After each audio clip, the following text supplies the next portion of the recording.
Assalamualaikum warahmatullahi wabarakatuh. Anak-anakku sekalian, pertemuan kali ini kita akan membahas dua sub terakhir pada pokok bahasan rotasi benda tegar dan keseimbangan benda. Untuk itu, mari kita mulai saja dengan yang pertama adalah keseimbangan benda tegar.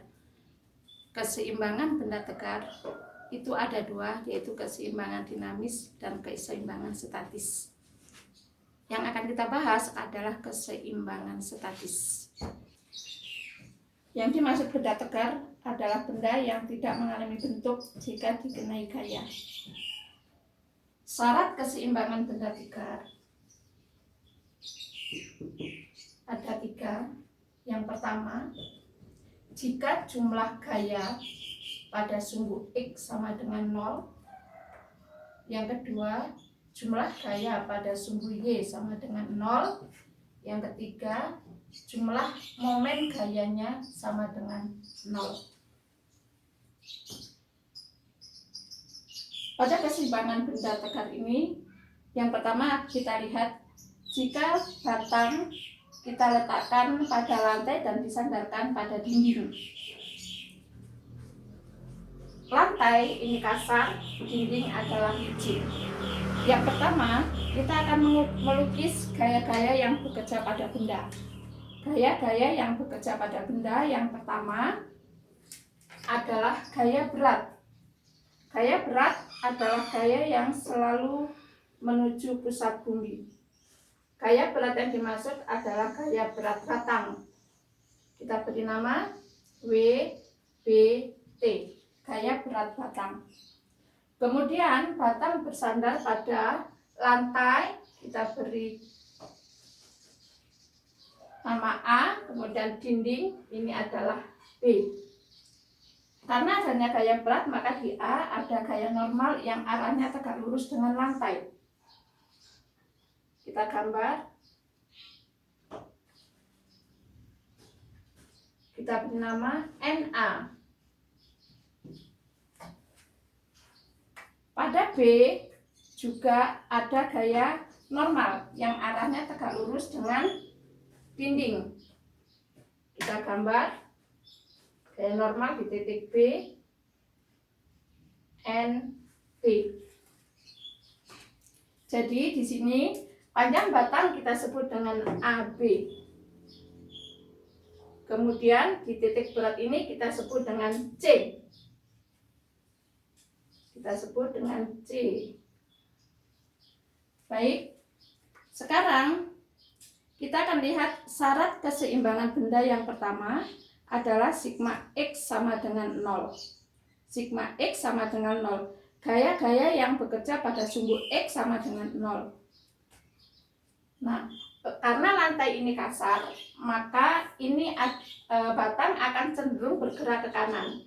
Kalau batang cenderung bergerak ke kanan, maka ada gaya gesek, gaya yang melawan gerakan benda yang arahnya ke kiri. Kita sebut dengan F kecil, gaya gesek. Oke, kita lanjutkan. Syarat keseimbangan benda yang pertama adalah sigma Fx sama dengan 0.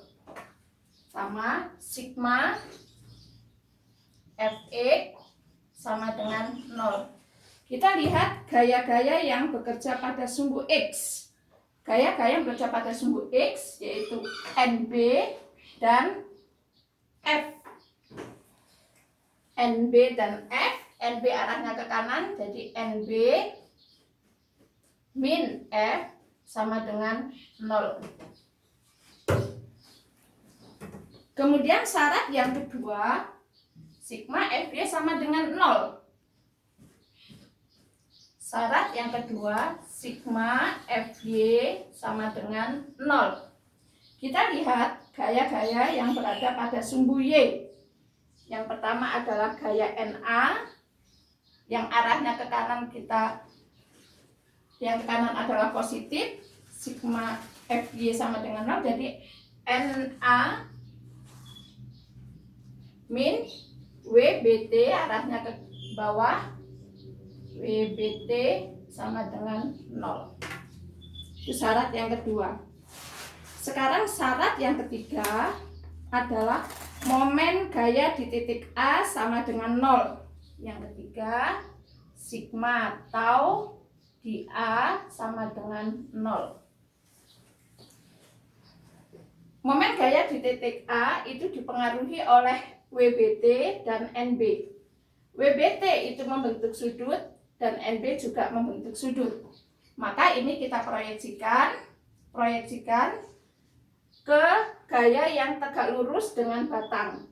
Kalau ini kita proyeksikan, maka ini adalah sumbu Y-nya. Kita tidak perlu membuat sumbu X karena tidak mempengaruhi momen. Kita buat. Caranya sama seperti biasa.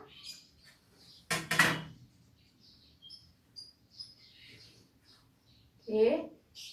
Kalau ini adalah theta, maka ini adalah WBT sin theta. Kemudian NB juga membentuk sudut. Kita buat garis yang tegak lurus dengan NB. Garis yang tegak lurus dengan NB. Nah, garis yang tegak lurus dengan AB. Oke, kita proyeksikan.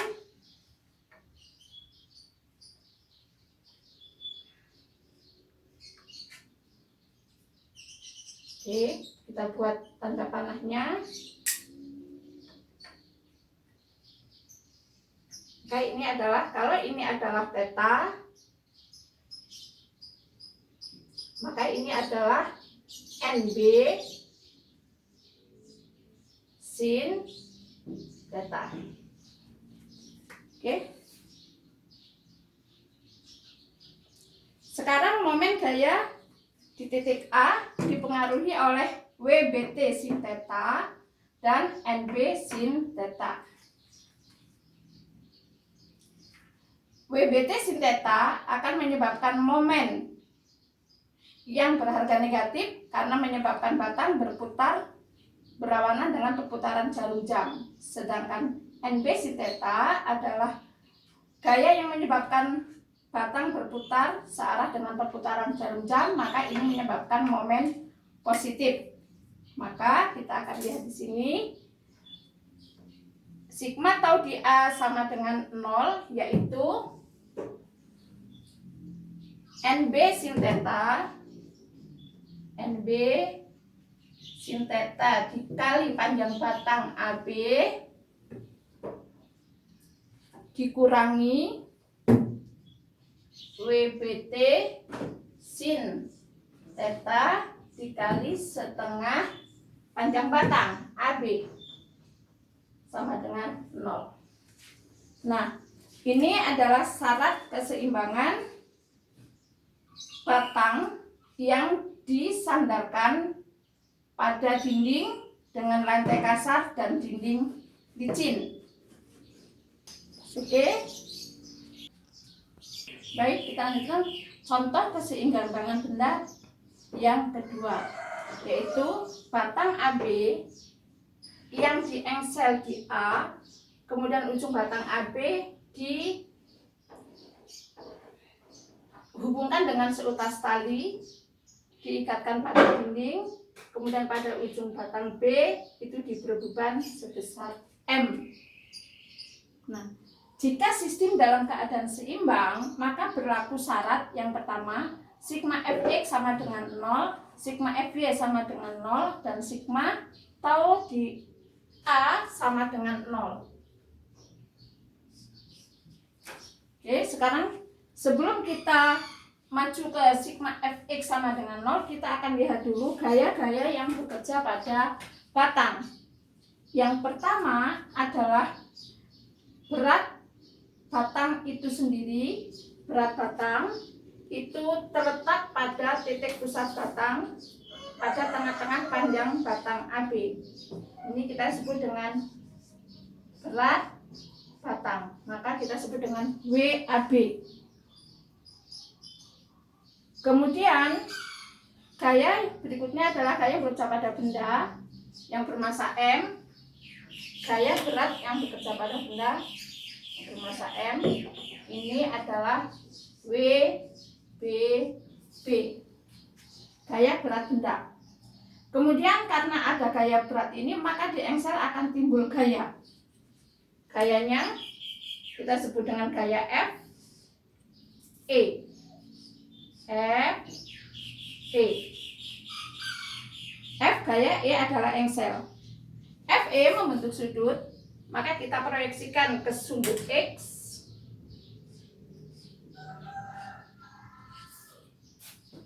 Kita proyeksikan ke sumbu X, kita beri nama FEX. FEX. Kita proyeksikan juga ke sumbu Y. Kita beri nama FEY. FEY. Karena ada gaya-gaya ini, maka tali ini akan tegang. Kita beri nama gaya tegang tali itu T. Gaya tegang tali T ini membentuk sudut theta. Maka T kita proyeksikan ke sumbu X dan sumbu Y.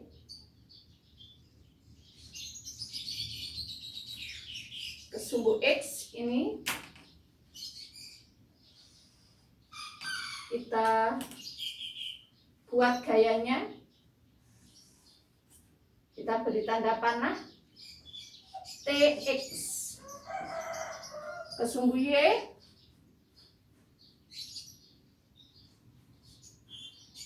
kita beri tanda garis penuh.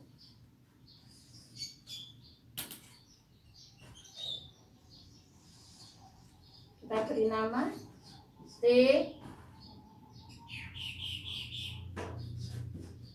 Y. Oke. Sekarang kita sudah menggambarkan gaya-gaya yang bekerja pada batang. Kita mulai yang pertama, syarat keseimbangan yang pertama, sigma F X sama dengan 0. Kita lihat gaya-gaya yang bekerja pada sumbu X, yaitu ada gaya Fx dan ada gaya Tx. Fx arahnya ke kanan, Tx arahnya ke kiri. Yang ke kanan positif, Fex, Tx arahnya ke kiri, Tx sama dengan 0.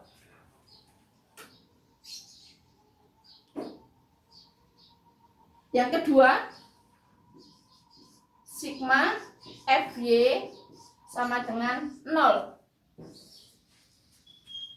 Kita lihat gaya-gaya pada sumbu Y.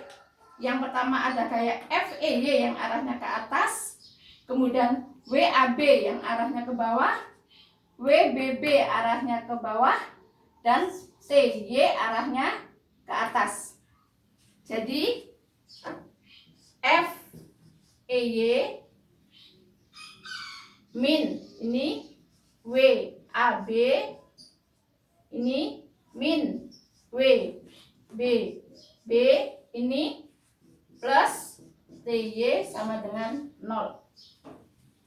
Nah, FEY min WBB min WAB plus TY sama dengan 0. Oke. Ini syarat yang kedua. Sekarang syarat yang ketiga. Sigma tau di A sama dengan 0. Jadi A ini ada sebagai poros. Manakah gaya-gaya yang menyebabkan momen? Yang pertama adalah gaya WAB. WAB dengan lengan adalah setengah AB. Jadi yang pertama WAB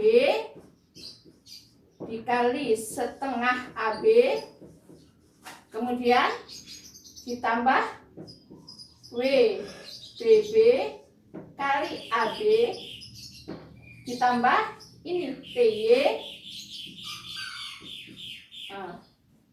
TY menyebabkan momen berputar berlawanan dengan perputaran jarum jam, jadi min TY kali AB sama dengan 0. Gaya Tx tidak menyebabkan momen dan gaya Fx tidak menyebabkan momen, gaya Fy juga tidak menyebabkan momen. Tx karena terletak pada batang, Fx lengannya 0 dan Fy lengannya 0. Jadi ada 3 syarat di sini, kalian bisa perhatikan. Baiklah, kita sampai pada sub pokok bahasan terakhir pada pokok bahasan ini, yaitu titik berat. Kita tahu bahwa benda terdiri dari kumpulan partikel-partikel yang masing-masing mempunyai gaya berat. Gaya berat adalah gaya tarik bumi terhadap benda, yang arahnya selalu menuju pusat bumi. Gaya berat dari masing-masing partikel itu sangat jauh dari pusat bumi, sehingga gaya berat masing-masing partikel dapat dianggap berupa garis sejajar. Resultan dari gaya-gaya berat partikel itu disebut dengan titik berat. Untuk mencari letak titik berat sebuah benda, berdasarkan perhitungan dapat digunakan momen gaya. Misalnya, kita menentukan letak titik berat dari benda seperti gambar ini. Kita tentukan masing-masing titik, yaitu letak satu partikel, yaitu titik 1 mempunyai mempunyai gaya berat W1 dan jaraknya dari sumbu Y adalah X1. Kemudian titik 2 mempunyai gaya berat W2, jaraknya adalah X2. Titik 3 ada partikel ketiga mempunyai gaya berat W3 dan jaraknya adalah X3. Titik berat itu adalah titik berat merupakan koordinat X dan Y. X dan Y. X, Y. Bagaimana untuk menentukan X dan untuk menentukan Y? Kita dapat mencarinya dengan momen gaya.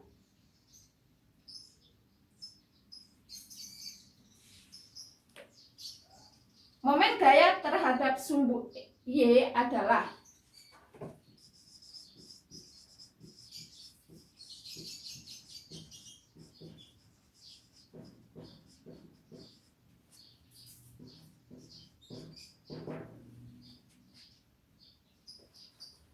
momen gaya terhadap sumbu Y.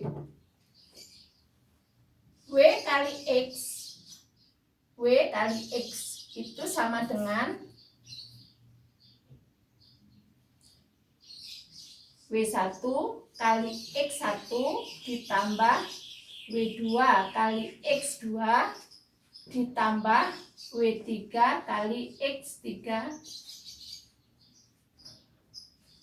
ditambah, seandainya partikelnya mau lebih dari 3, maka kita tinggal tambahkan saja.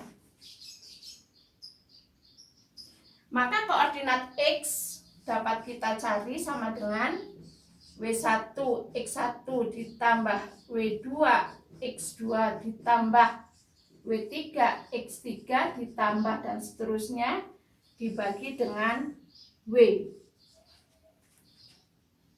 Atau dapat kita tuliskan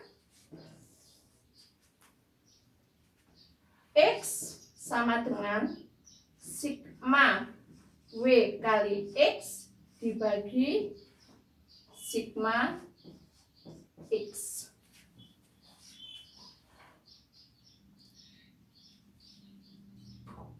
Ini untuk mencari titik X. Kemudian untuk mencari Y, maka Y dapat kita cari dengan cara yang sama, momen gaya terhadap sumbu X. Kalau momen gaya terhadap sumbu X berarti W kali Y sama dengan W1 Y1 ditambah W2 Y2 ditambah W3 Y3 dan seterusnya. Maka Y sama dengan W1 Y1 ditambah W2 Y2 ditambah W3 Y3 dan seterusnya per W, atau sama dengan sigma W W kali Y ditambah sigma W. Ini adalah Y. Kalau X ini sudah ketemu, maka kita bisa menentukan titik beratnya. Titik berat itu W. Itu X, Y. Kemudian, bagaimanakah jika benda berbentuk teratur? Misalnya, benda yang mempunyai volume, benda yang mempunyai luas, dan benda yang mempunyai panjang. Atau benda yang volumenya bisa dihitung, luasnya bisa dihitung, panjangnya bisa dihitung.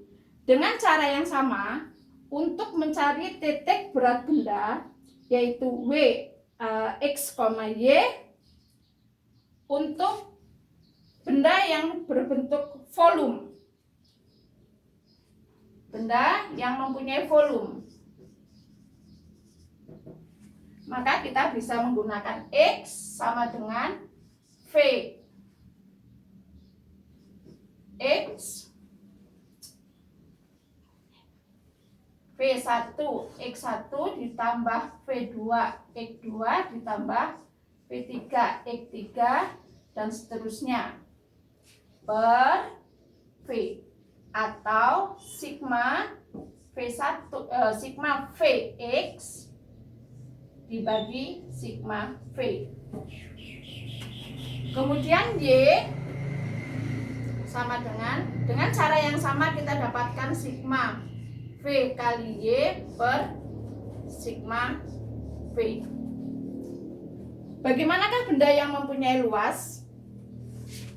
Untuk benda yang mempunyai luas, maka X-nya itu adalah sigma A kali X dibagi sigma A. Untuk Y, sigma A kali Y dibagi dengan A. Untuk benda yang mempunyai panjang, itu untuk mencari X sama dengan sigma L kali X dibagi sigma L. Untuk mencari Y, sigma L kali Y dibagi dengan sigma L. Untuk benda-benda yang mempunyai bentuk dan homogen dapat dilihat di tabel pada buku. Silahkan Anda cari. Baik, untuk titik berat sampai sini. Bagi yang kurang jelas mengenai titik berat dan keseimbangan benda, bisa langsung menghubungi UBI. Untuk materi pokok bahasan yang pertama, kita sudah sampai sini saja. Sekian, wassalamualaikum warahmatullahi wabarakatuh.